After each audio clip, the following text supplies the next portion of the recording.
Alors, dans ce cours, on voit les mix performants. Qu'est-ce que c'est des mix performants? C'est un assemblage de farine et d'amidon qui vont composer le mélange dit de farine pour utiliser dans une recette sans gluten.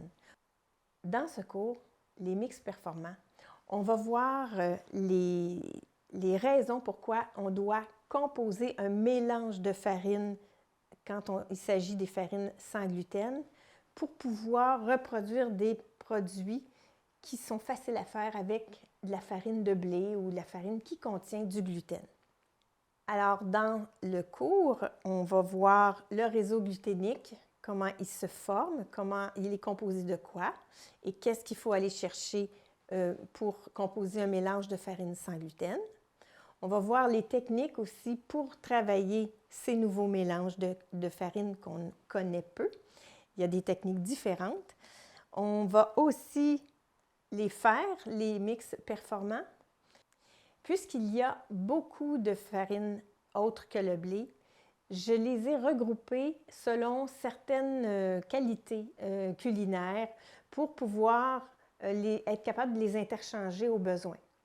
Donc, on va voir ça, les familles de farine sans gluten, qui va nous aider à composer un mix performant. Et puis, aussi, on pourra voir des mélanges déjà que je vous propose, des mélanges de farine que je vous propose, et pourquoi j'ai choisi ces farines-là, ces amidons-là, dans un mélange, mettons, pour faire un gâteau ou bien un biscuit. Alors ça, on va les étudier aussi.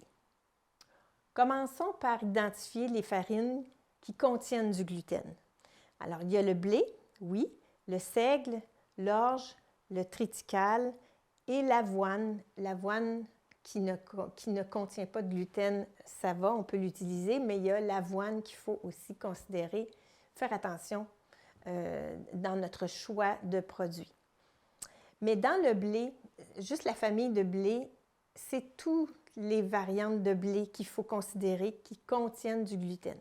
Donc, on pense au camus, on passe au froment, à l'engrain et à l'épeautre.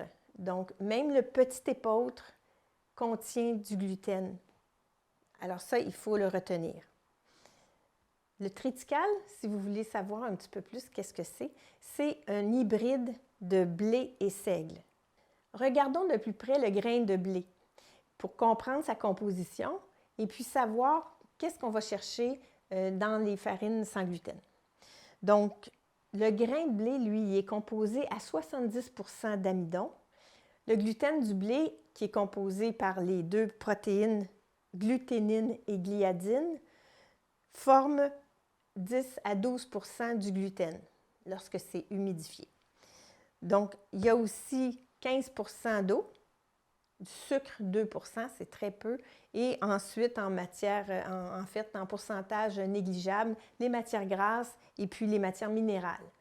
Mais ce qu'on veut retenir aujourd'hui, c'est que le grain de blé contient 70% d'amidon et 10 à 12% de protéines qui vont composer le gluten. La formation du gluten se fait quand on prend la farine et puis qu'on va ajouter de l'eau. On va prendre 50% de son poids en eau, admettons 100 g de farine et puis 50 ml d'eau. On va mélanger et puis, à force de mélanger, il va se former une masse, je dirais, qui va être élastique. Et puis, c'est là qu'agit le gluten, que les protéines se transforment à l'aide de l'eau, ils s'humidifient puis ils se transforment en gluten. Alors, pour produire le gluten, on prend, exemple, 100 g de farine, on ajoute 50 ml d'eau, on va mélanger et puis de ça, on va voir qu'il y a une transformation qui se fait. Plus on mélange, puis on va voir le gluten qui va se former. Le gluten, c'est la pâte qui va devenir élastique, en fait. Et puis, quand on rince à l'eau, on va voir une genre de masse un petit peu grisâtre qui est formée. Et puis, ce sont les protéines du blé qui se sont transformés en gluten. C'est ça qui forme le gluten. C'est ce qu'il faut retenir. Ce sont les protéines dans le grain de blé qui vont, par ajout d'eau, qui vont se transformer et produire l'action du gluten. Les propriétés de ce fameux gluten, quelles sont-elles? Eh bien, ça aide à la texture, la structure, l'élasticité, surtout, puis lier tout ensemble tous les éléments pour qu'on ait un gâteau, par exemple. Je vais prendre souvent l'exemple du gâteau. Et puis, aussi, une autre propriété intéressante, c'est que ça facilite la mastication. Donc, ça fait lever, ça fait lier, ça fait gonfler notre produit. Qu'est-ce qui arrive quand il n'y a pas de gluten? Eh bien, c'est ça, les produits s'effritent, ils ne lèvent pas et puis ils n'ont pas du tout d'élasticité. Au contraire, là, c'est vraiment friable. Donc, c'est pas intéressant. Donc, il faut trouver, avec les farines qui ne contiennent pas de gluten, une façon de regrouper les éléments et puis de faire en sorte qu'on puisse avoir un bon mélange performant.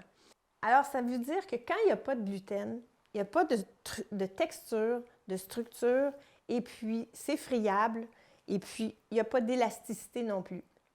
Donc, c'est pourquoi on va prendre des farines sans gluten, on va ajouter un amidon pour aller chercher le pourcentage d'amidon contenu dans le grain de blé, et on va ajouter des éléments pour lier tout ça ensemble. Alors, ce qu'il faut savoir des farines sans gluten, c'est qu'elles manquent d'amidon, je l'ai dit, elles manquent de liant et elles absorbent plus les liquides que les farines qui contiennent du gluten. Elles ont un poids différent d'une farine à l'autre. Elles ont un taux de fibres et protéines différent. Et la mouture, le goût, la texture, ce sont tous des éléments qui les caractérisent et heureusement, en fait, moi je trouve ça très intéressant de le voir comme ça. Il y en a beaucoup. Il y en a plus d'une vingtaine et c'est pour ça qu'il faut apprendre à les catégoriser pour être capable de les travailler. Alors ça va m'amener à vous expliquer pourquoi j'ai fait des groupes de familles et puis on va voir selon quels critères je les ai aussi regroupés. On va regarder premièrement le rôle de l'amidon parce que, étant donné qu'on va en mettre dans nos mélanges de farine, bien, on veut savoir qu'est-ce que ça fait, ça, l'amidon, pourquoi on va l'ajouter. Eh bien, c'est un bel ingrédient très polyvalent qui va aider à créer le réseau gluténique. Donc, ça veut dire qu'il va absorber l'eau, gonfler, il se transforme aussi en gélatine pendant la cuisson, ce qui est nécessaire pour que la pâte puisse pousser et puis que l'état liquide passe à l'état solide. Donc, la pâte de votre gâteau, qui est un petit peu plus liquide, si on peut dire ça comme ça, va se transformer et puis on va obtenir vraiment le gâteau comme tel. Donc, la masse solide. Donc, c'est toutes des qualités qu'il faut rechercher quand on va former notre mélange de farine sans gluten. Un des défis que je me suis donné, plus j'explorais la cuisine, la pâtisserie, la boulangerie sans le gluten, je voyais que ce qui était sur le marché déjà les mélanges avaient un taux d'amidon et de fécule assez élevé. En fait, le taux d'amidon assez élevé. Et ça, c'est important de voir à limiter ce taux-là parce qu'il y a une incidence directe sur l'indice glycémique.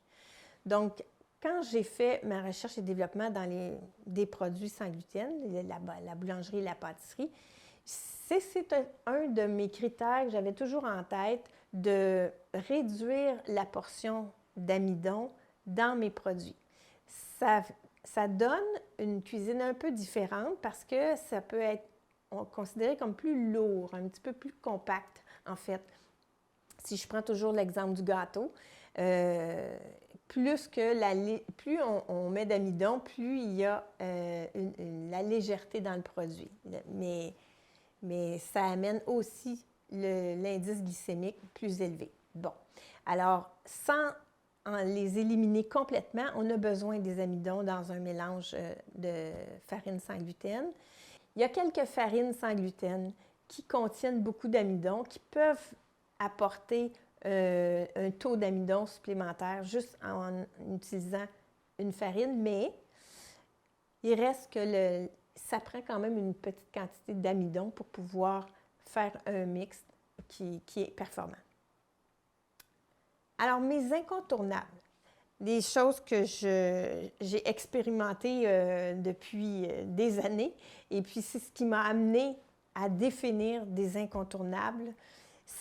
Premièrement, dans un mélange de farine sans gluten, moi, je mets un minimum de 2 farines, un amidon et un liant, un agent liant. C'est ce qui compose un mix qui me sert à bien reproduire un gâteau ou un pain ou les biscuits, tels qu'on les connaît. Donc, ça, un incontournable, minimum 2 farines, un amidon, un liant. Ensuite, il y a le poids de chacune des farines qui est différent. Donc, peser tous mes ingrédients avant de les assembler, ça aussi, c'est un incontournable, bien sûr. En fait, je vous dirais, même en boulangerie. En pâtisserie, on est capable on sait qu'on doit peser tous les ingrédients. C'est très précis, la pâtisserie. En boulangerie sans gluten, moi, je la fais avec la même rigueur que la pâtisserie. Ça veut dire que tout est pesé, puis tout est précis. C'est assez particulier parce que la boulangerie, on n'est pas habitué nécessairement à faire ça de cette façon-là. Mais les farines réagissent différemment, donc on gagne à être précis en boulangerie aussi. On va voir ça un petit peu plus tard. Maintenant, il y a aussi choisir des farines à mouture fine. Donc, pour avoir des beaux résultats, en pâtisserie surtout, on aime avoir, en fait, qu'il n'y ait pas de petits grains en bouche là, quand on fait un gâteau ou quand on prend une bouchée de gâteau. Pour un biscuit, c'est une qualité qui est plus ou moins importante selon ce qu'on fait. Mais pour un gâteau ou quelque chose de moelleux, bien, on ne veut pas le grain. Alors, et la dernière chose, eh bien, on vérifie le taux de fibres et de protéines des farines sans gluten. Il varie beaucoup. Donc, ça, c'est un autre élément que j'ai appris à considérer comme un incontournable. Alors, on va regarder de plus près ces amidons-là. Je vais vous en parler un petit peu en détail. Donc, on a ici la fécule de pomme de terre, la fécule de tapioca, et puis j'ai mon amidon de maïs. Donc, si on commence avec tapioca, ça, c'est fait à partir de la racine de manioc et il y a une saveur neutre, mais ça apporte beaucoup d'élasticité, de la consistance et de la structure au produit. C'est un goût neutre vraiment, donc ça, c'est intéressant parce qu'en pâtisserie, par exemple, on ne veut pas de goût autre que... Il y a beaucoup d'autres ingrédients qui vont être sélectionnés. On ne veut pas qu'il y ait un léger goût de pomme de terre, par exemple. Alors, ça m'amène à vous parler de la fécule de pomme de terre. Donc, c'est fait à partir de la pomme de terre. Vous savez, quand on fait bouillir des pommes de terre dans l'eau, eh bien, si on les laisse un certain temps à refroidir, il va y avoir une masse blanche qui va se déposer au fond. Et puis, c'est ça l'amidon. Donc, si on prend cette masse-là, on la fait sécher, eh bien, ça va nous donner cette poudre qui est la fécule de pomme de terre. Donc, ça a aussi un goût neutre, c'est vrai, mais la fécule de pomme de terre, elle a tendance à humidifier davantage et absorber les liquides. Donc, on en tient compte quand on choisit ou au moins le pourcentage dans notre produit est important selon on fait un biscuit ou bien on fait un gâteau. Alors ça, donc elles ont leurs propriétés intéressantes. C'est juste le pourcentage quand on les utilise, qu'on va voir un petit peu plus loin. C'est là que tout se joue. Ensuite, il y a l'amidon de maïs, qu'on connaît bien. On connaît aussi sous le nom de maïzena. Donc, c'est vraiment de l'amidon qu'on utilise régulièrement. Ça va épaissir rapidement. On l'ajoute un mélange, mettons pour les sauces, là. Ça, on va l'ajouter, puis oups, ça va tout de suite gonfler. Puis, donc, ça, c'est une de ses qualités, bien sûr. Donc, ça, c'est pour les amidons et les fécules. Passons maintenant aux familles de farines sans gluten. J'ai décidé de les regrouper en familles parce que je trouvais ça plus facile. Les gens me demandaient souvent, bon, est-ce qu'on peut changer, par quoi je peux changer la farine de sorgho parce que j'en ai pas sous la main ou je la trouve pas en épicerie.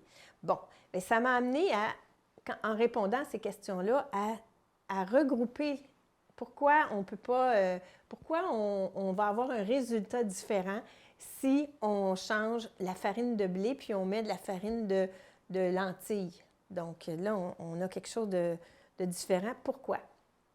Alors, parce que le taux de protéines de une et de l'autre est très différent. Donc, ça va avoir une incidence, ça, sur le gâteau ou sur le pain. Alors, c'est pour ça que ça m'a permis d'identifier des familles pour les farines. J'en ai 6, il y aurait pu en avoir. Là, vous allez remarquer, bien sûr, que la même farine va se retrouver à quelques endroits, dans quelques familles différentes, c'est sûr, parce que vous allez voir pendant que je vais vous les présenter, vous allez comprendre. Alors, il y a une famille passe-partout. Ça veut dire que celles-là, elles vont s'assembler parfaitement bien avec d'autres farines et puis ça va être passe-partout, ça veut dire qu'elles ajoutent, leurs qualités sont nécessaires, mais il n'y a pas de goût prononcé, il n'y a pas de couleur trop discordante, donc il n'y a pas d'incidence trop avec ces farines-là. Il y a la famille des protéines, la famille des fibres, la famille des performantes. Alors, ça, il y a plusieurs familles. Exemple, le grillon, les lentilles, le pois chiche, c'est ils font partie de la famille des performantes. Et il y a les deux autres familles, c'est saveur et goût et texture parfaite. Donc, on va commencer. Je vais en parler un petit peu plus en détail là, de ces farines-là. Alors, il y a 6 familles de farines que j'ai identifiées pour faciliter les échanges entre une farine et l'autre. La première, la famille passe-partout. Son utilisation, c'est les pains, les pâtisseries, et puis c'est à 50% dans un mélange de farine. Leur saveur est douce, et puis leur propriété, c'est neutre aussi. Donc, famille des passe-partout. Il y a la famille des saveurs. L'utilisation, c'est entre 20 et 40% du mélange de farine. Et puis, pourquoi eux autres, les saveurs? Bien, ils ont une saveur prononcée, une saveur distinctive, comme la farine de grillon, exemple, ou la farine de noix de coco. Même si le goût est bon, mais ça va quand même donner de la personnalité à notre produit. Il faut en tenir compte. Donc, il y a ces 2 familles-là. Ensuite, j'ai aussi la famille des protéines plus. Les protéines, eux autres, c'est sûr que ça va être un avantage dans un pain. Dans une pâtisserie, peut-être que ça va être trop. Donc, il faut tenir compte de notre choix de farine pour la boulangerie, la pâtisserie, même en cuisine aussi. Mais disons qu'on se concentre sur la boulangerie et la pâtisserie ici. Donc, ça veut dire que la famille des protéines, elle, ça va être utilisé selon ce qu'on fait, entre 10 et 50% dans le mélange. le taux de protéines, lui, il varie de moyen à élevé.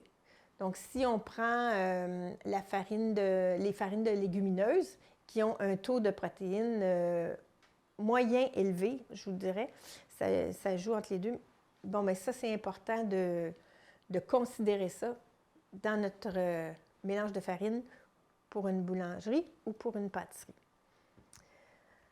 Là, j'ai la famille des fibres plus. C'est pour les mêmes raisons, pour les mêmes raisons que la famille des protéines, il faut tenir compte du taux de fibres qu'on ajoute dans notre produit. Des fois, ce n'est pas nécessaire d'en avoir autant, d'autres fois, c'est vraiment intéressant. Donc, pain et pâtisserie, même chose, entre 10 et 40 % dans le mélange, parce que c'est ça, le taux de fibres va varier d'une farine à l'autre. Ensuite, j'ai deux autres familles, les deux dernières, la famille performante et la famille des textures, pour une texture parfaite. Donc, les performantes, c'est vraiment, si on veut gagner, c'est plus en protéines puis en fibres, mais aussi si on veut un maximum d'élasticité ou, bon, on va les choisir en fonction de ça. Donc, toujours, le pourcentage d'utilisation va varier entre 10 et 50 % encore une fois. Pour chacune des farines, on va voir le pourcentage d'utilisation minimum, maximum à mesure qu'on va en parler. Ça va vous aider, ça va vous guider. Ensuite, la dernière famille, c'est la famille des textures. Les textures, bien ça, c'est pour aller chercher... mettons qu'on prend la farine d'amande.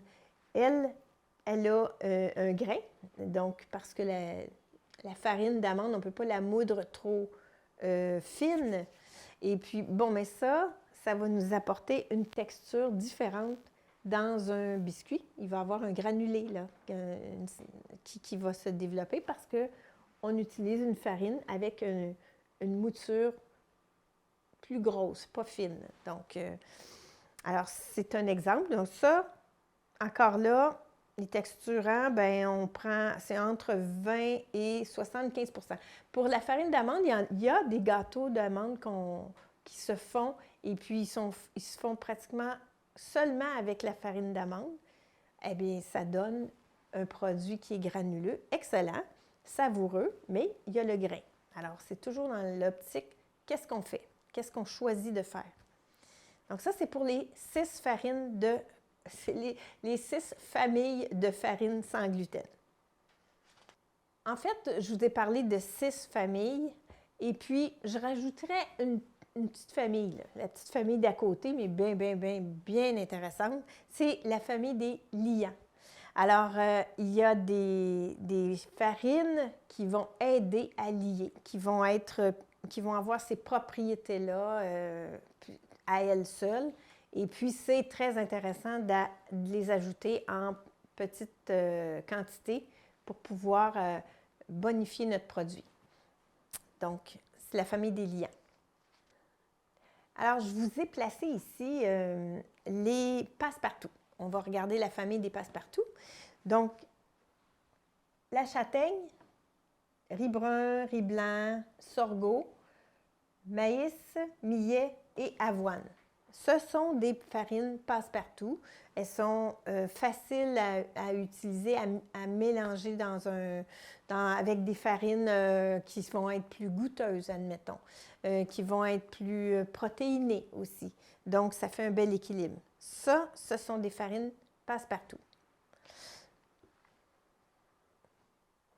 On passe maintenant à la famille des liants. Alors, les liants, on a la farine d'arrowroot. Donc, celle-là, vous savez, là, quand j'étais, mon Dieu, les biscuits pour bébés, ce sont des gros galets comme ça, et puis on leur donne ça quand ils n'ont pas les dents encore sorties. C'est fait avec de la farine d'arrowroot. C'est fait en fonction que le biscuit, il se transforme en pâte tout de suite. aussitôt qui est humidifié, fait qu'il n'y a pas de danger qu'il y ait un morceau qui s'étouffe avec. Donc, cette farine-là est très intéressante pour lier parce que, justement, elle va tout se défaire. En tout cas, le biscuit se défaisait, lui. Donc, ça, c'est l'arrowroot. La farine de chanvre aussi, qui est une liante. On a le lin doré. Ah, le lin, les graines de lin, quand on les met dans l'eau, on voit qu'après quelques minutes, ça va s'être transformé en gélatine. Donc ça, c'est tout de suite une qualité importante qu'on peut apporter. On peut joindre cette farine-là parce que ici, oui, c'est en graines, mais là, il existe la farine de lin aussi. Donc, c'est vraiment intéressant. Quand on l'ajoute, on n'a pas le grain et puis on a les propriétés liantes.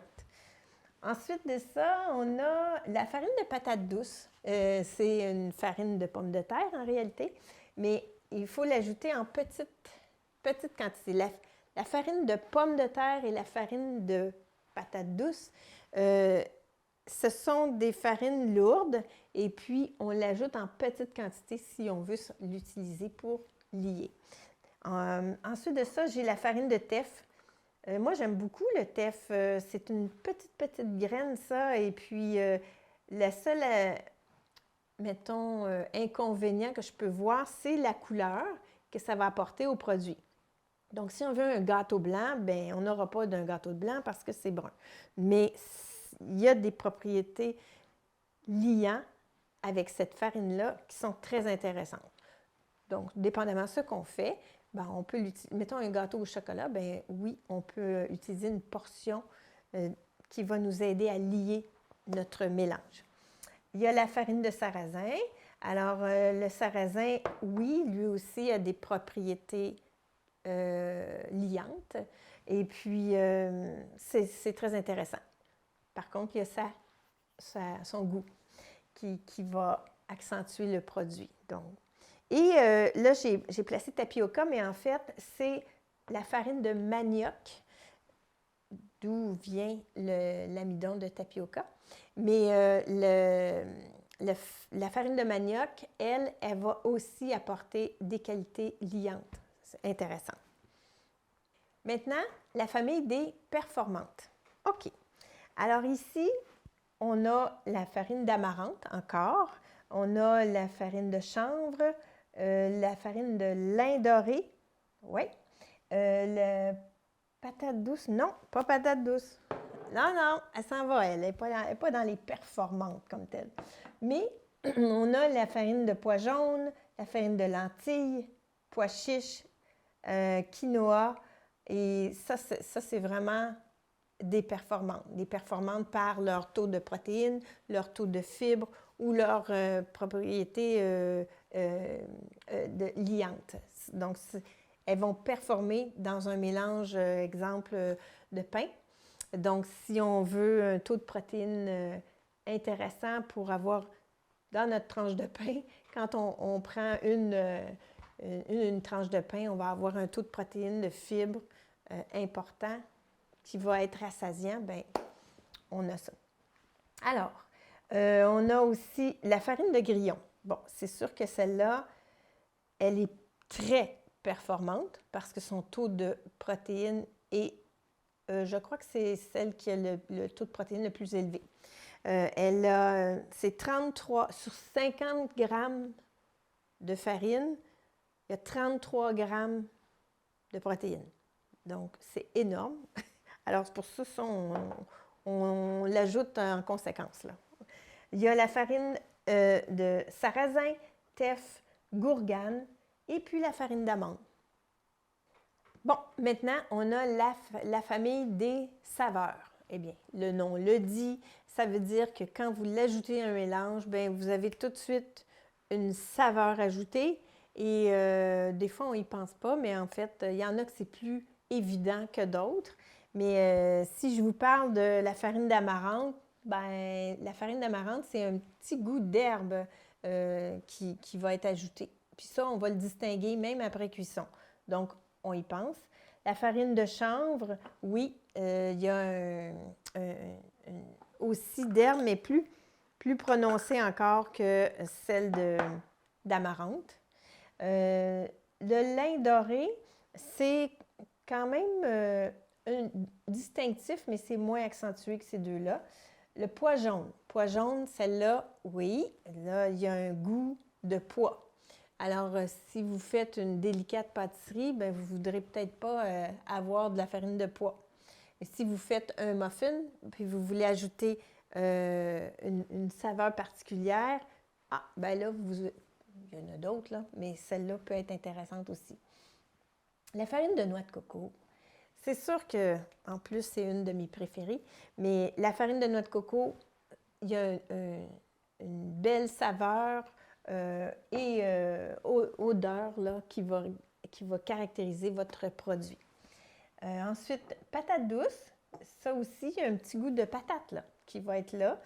Ça peut être intéressant de le marier avec différentes épices. Lentilles, pois chiches, quinoa, ce sont toutes des farines au goût qu'on reconnaît. Alors ça aussi, peut-être plus en boulangerie qu'en pâtisserie. Maïs, pour la même raison, ben, il est agréable, le goût de maïs légèrement sucré, mais voilà, donc ça peut être intéressant. Ça dépend où est-ce qu'on veut le placer. La farine d'amande, bien sûr, et grillée, c'est encore plus savoureux. Ensuite, gourgane qui va avec les légumineuses. Teff, il y a un petit goût qui est intéressant, je vous dirais, à marier avec des épices ou le chocolat. Ça, c'est intéressant. Ça va donner une belle saveur, des arômes assez particuliers. Vraiment intéressant. Et le sarrasin, qui est une des farines aussi qui a une saveur marquée. Une autre des familles, c'est la famille des textures parfaites, quasi parfaites, ou en fait, pour aller chercher une texture presque parfaite. Donc, on a les farines millet, châtaigne, qui vont aller nous donner une texture vraiment intéressante dans les plus passe-partout, mais ça va structurer notre mélange, autant en boulangerie qu'en pâtisserie. Très intéressant. On a les farines de riz brun ou riz blanc. Ça va aller, mettons, dans une pâte à choux. C'est une bonne farine à utiliser. Le taux d'amidon est plus prononcé, est plus élevé avec cette farine-là. Donc, ça va apporter une texture intéressante là, pour la pâte à choux, exemple, ou même beaucoup de produits de pâtisserie fine. Donc, ça, c'est à retenir.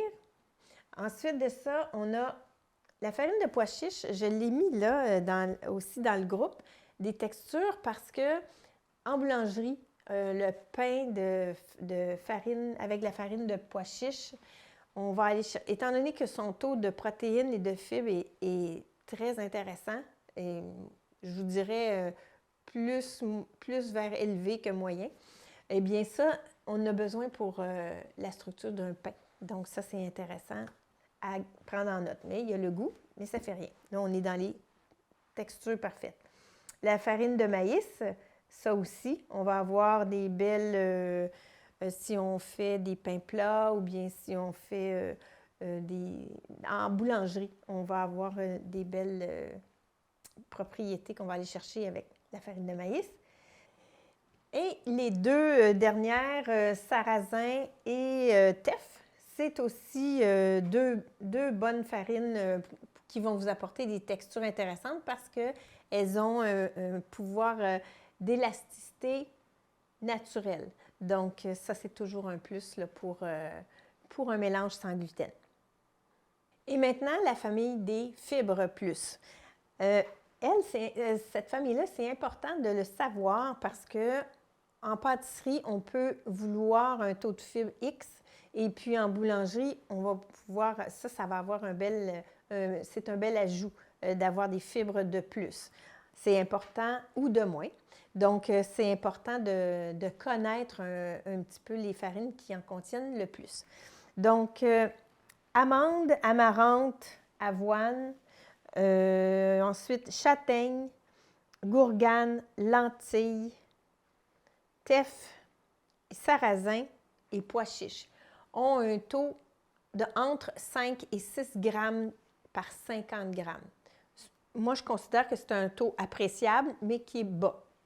À comparer à la farine de chanvre, de lin, de pois jaune et de noix de coco, ceux-là, ils ont un taux qui varie entre 13 et 19 grammes par 50 grammes. C'est beaucoup.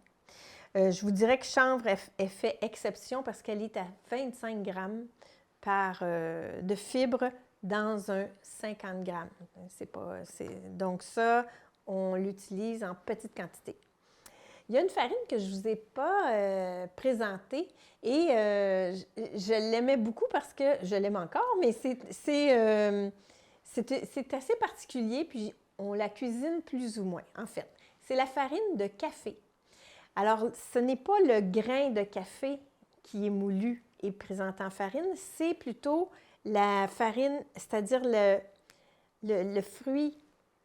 Chaque grain de café est dans une petite coque qui s'appelle le fruit. Donc, ça, pour aller chercher le grain de café, on enlève cette matière-là. Et ça, c'était à jeter aux poubelles. Il y a une entreprise qui a décidé de prendre ce fruit-là, cette matière-là, de la faire sécher, de la moudre et de la commercialiser sous le nom de farine de café. C'est très intéressant et puis, je vous en parle là parce que je l'ai mis dans les farines de fibres au taux supérieur parce qu'elle contient quand même 20 grammes de fibres par 50 grammes. C'est une farine quand même qui est... c'est en Amérique du Sud, je crois que ça a été commercialisé. Et puis, ce n'est pas encore partout, mais c'est une farine intéressante et à surveiller. Alors, bien qu'elle ne contienne pas le taux de caféine du grain de café, c'est nettement inférieur, mais il y a le goût. Donc, c'est très intéressant. Alors, ça complète bien la famille des fibres. Maintenant, allons-y avec la dernière famille de farines, qui est celle des protéines plus.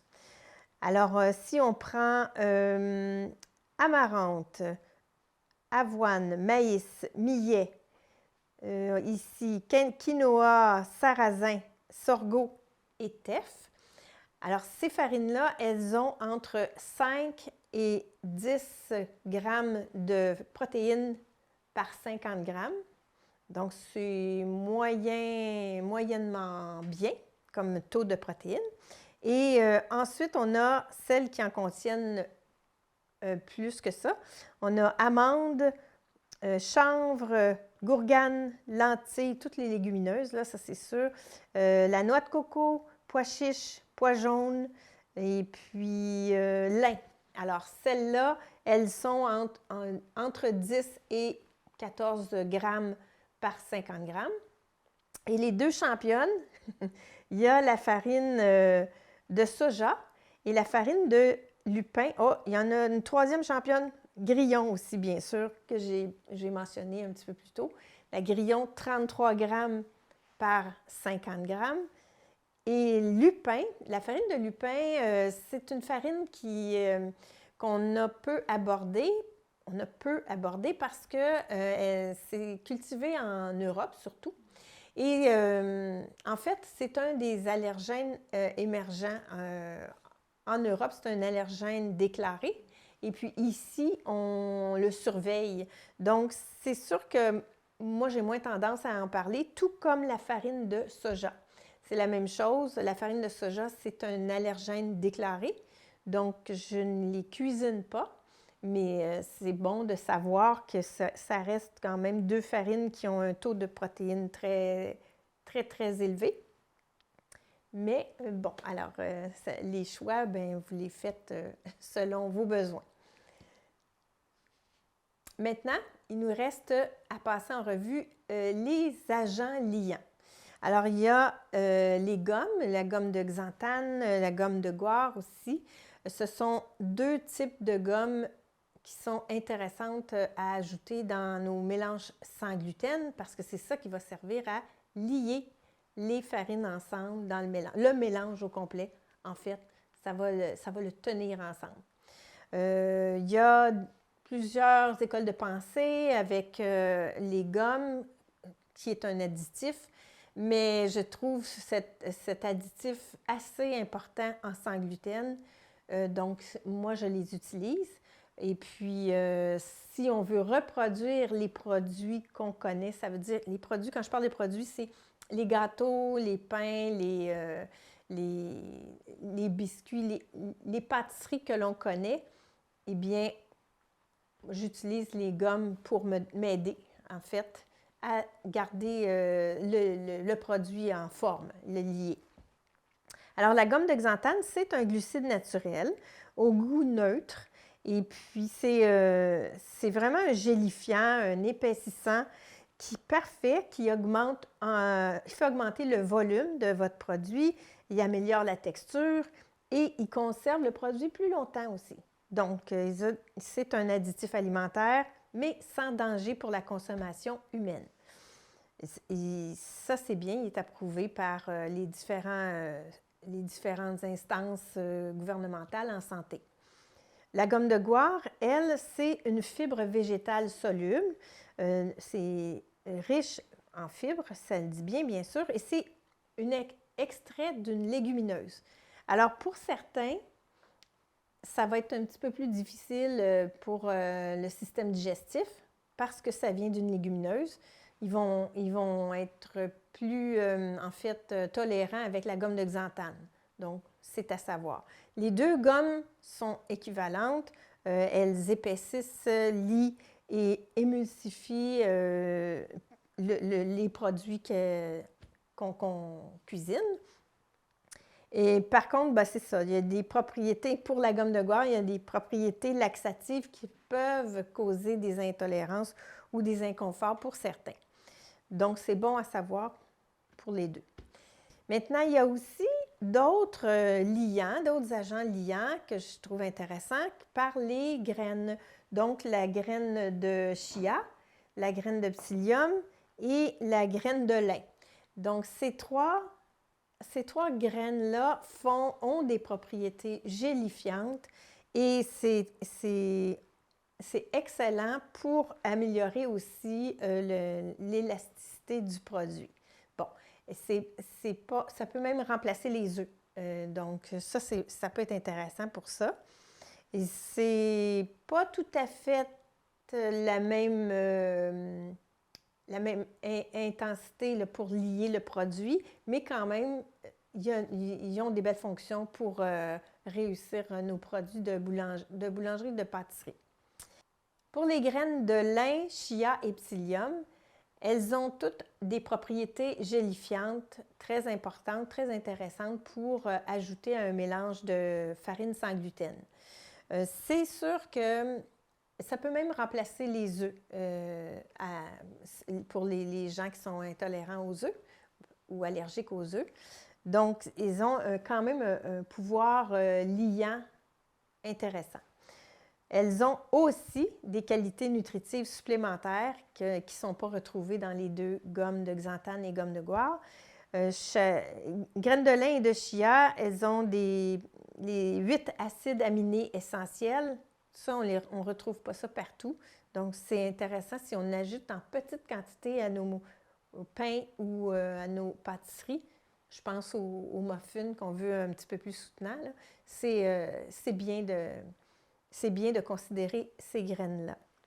Pour le psyllium, il y a deux choses. C'est sûr que c'est un aliment très intéressant pour son élasticité et le volume que ça apporte à un produit, surtout un pain, si je pense à un pain. Mais il y a aussi des propriétés laxatives qu'il faut prendre en considération parce qu'il y a des gens qui réagissent fortement lorsqu'on utilise le psyllium. Maintenant, on parle de techniques, de trucs, astuces que j'ai appris à force d'expérimenter la cuisine sans gluten. J'ai compris que, mais admettons pour faire un pain, eh bien, on ne pétrit pas. Parce que le réseau gluténique est fragile, alors on ne pétrit pas. Donc ça, c'est déjà une étape importante, une différence énorme entre la boulangerie traditionnelle et la boulangerie sans gluten. Donc ça, il y a aussi la pâte de tous les produits se travaille quand même délicatement. On ne fouettera pas énergiquement une pâte, là, ça ne développera pas le gluten davantage. Au contraire, ça peut anéantir vos efforts de pouvoir voir votre produit lever ou prendre du volume. Donc, on travaille la pâte plus délicatement.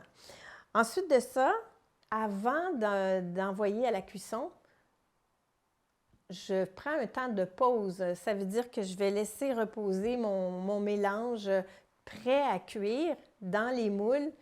Ça dépend, là, 10 à 20 minutes avant de l'envoyer au four. Ça donne le temps aux ingrédients qui sont mélangés ensemble de travailler puis de développer leur fonction, en fait. Donc ça, c'est toujours gagnant un temps de pause. La façon de cuire les produits sans gluten. Donc, on allonge le temps de cuisson et puis on réduit les températures, la chaleur du four. Avec mes expériences culinaires, je me suis rendu compte que d'allonger le temps de cuisson et de réduire la température du four, c'était ce qui me donnait les produits idéaux et parfaitement cuits. Donc, ça, c'est à considérer. Vous allongez le temps de cuisson et vous réduisez les températures de votre four. Et bien évidemment, c'est de tamiser les farines parce qu'on fait un mélange farine, amidon et liant. Donc, de les tamiser avant de l'utiliser dans notre recette. Ça aussi, j'ai appris que c'était gagnant pour avoir un beau produit. Maintenant, je vais vous proposer des mélanges de farine pour faire des produits de boulangerie-pâtisserie. On s'entend bien, c'est un mélange de farine seulement, ce n'est pas la recette entière. Mais c'est pour vous démontrer pourquoi j'ajoute tel élément, à quoi il sert dans le mélange. Donc, exemple, pour un mélange de gâteau blanc. Alors, je vais utiliser 120 g de farine de riz blanc pour la blancheur, mais pour aussi le taux d'amidon qui est compris dans la farine de riz. Je vais prendre 60 g de farine de sorgho. Celle-ci, c'est en complément pour aller apporter un peu de protéines, de fibres que le riz blanc a en très petite quantité. Pour la saveur, ça, c'est personnel. J'ajoute de la farine de noix de coco, 25 g pour ça. Pas plus que ça parce que la farine de noix de coco est un petit peu granuleuse, donc je ne veux pas que tout mon gâteau en soit imprégné, en fait. Donc, si vous n'ajoutez pas cette farine de saveur-là, vous pouvez ajouter le 25 g à la farine de riz blanc, par exemple. Ensuite, j'ajoute l'amidon, donc 60 g de fécule de tapioca, qui va ajouter le surplus d'amidon qu'on a besoin dans le mélange. Il y a 10 g de poudre à lever et 5 g de gomme de xanthane. La poudre à lever et la gomme de xanthane font partie du mélange de farine. Donc, si dans la recette un peu plus loin, il y a encore de la poudre à lever, vous l'ajoutez. Mais pour que ce mélange-là soit efficace, il faut qu'il y ait la poudre à lever, la quantité que je vous ai donnée, puis la gomme de xanthane. C'est la même chose pour les autres mélanges que je vais vous proposer. Alors, ce mélange de farine ici présent, pour un mélange de gâteau blanc, ça va donner un gâteau d'environ 6 à 8 portions. Maintenant, pour un mélange de farine, pour faire des pains burgers, en exemple. Donc, je prends 130 g de farine de riz blanc Pour la blancheur et pour le taux d'amidon, je prends 90 g de farine de sorgho. Ça, c'est ma farine complément. Et j'ai un 20 g de farine de quinoa. Ça, c'est pour le taux de protéines que ça apporte. Et puis, ça me donne vraiment une belle structure du pain. Donc, ça, j'ai aimé ce mélange pour ça. Ensuite, il y a 20 g de fécule de pommes de terre pour apporter un peu d'humidité, pour que le pain reste humide, un petit peu en fait. Et 30 g de fécule de tapioca, c'est un autre amidon. Et là, j'ai choisi la poudre de psyllium, 5 g. Ça, c'est pour le liant puis pour du volume. Puis la gomme de xanthane, 5 g, en liant puis l'élasticité du produit. Donc, c'est ce qui compose le mélange de farine pour 6 pains burgers moyens. Maintenant, on passe à un mélange de farine pour un biscuit, des cookies, des biscuits. Alors, j'ai choisi de mettre dans mes cookies 60 g de farine d'amande. Ça, c'est pour la saveur. 70 g de farine de teff. Ça, c'est une farine complément. Je l'aime pour son liant aussi, puis la saveur que ça apporte. 30 g de fécule de tapioca pour l'amidon. 4 g de poudre à lever comme épaississant et pour donner du volume. 1 g de gomme de xanthane, c'est pour le liant puis pour l'élasticité, bien sûr. Dans un biscuit, on recherche moins l'élasticité. On veut plus que ce soit lié, par exemple. Et c'est ce qui compose un mélange à biscuits qui va vous donner environ une douzaine de biscuits. Le dernier mélange que je vous propose, c'est un mélange de farine pour faire la pâte à tarte qui va convenir plus pour le salé. Donc, la pâte à tourtière, la pâte pour des tourtes, c'est plus ce genre de pâte à tarte. Alors, je prends 80 g de farine de millet, 80 g de farine de sorgho. Donc, le mélange de ces deux-là, ça fait un mélange autant de saveurs que de propriétés très intéressantes. Et 65 % de farine de riz brun. Donc, ces trois farines-là, j'ajoute 80 g de fécule de tapioca et 13 g de poudre à lever, parce qu'on veut que ça épaississe un petit peu, mais en fait, puis que ça donne un peu de volume. C'est pas comme un gâteau, mais bon. Et on a 4 g de gomme de xanthane pour bien lier le tout. 3,5 g de sel. Ce qui nous donnera 325 g au total du mélange de farine. Et puis avec ça, bien, on peut faire la recette au complet. Ça peut nous donner, en abaisse, c'est difficile. Si vous faites des petites portions ou des plus grandes portions, disons 4 abaisses et puis 6 en petites portions. En concluant, on retient qu'un mix performant contient 2 farines minimum, un amidon, un liant. Aussi, rappelez-vous également que je vous ai proposé 6 familles de farines qui vont vous permettre d'interchanger les unes et les autres et d'obtenir un résultat performant pour un produit de boulangerie ou de pâtisserie. Alors, c'est ce qui conclut le cours sur les mix performants qui, j'espère, vous sera bien utile dans vos prochaines créations culinaires.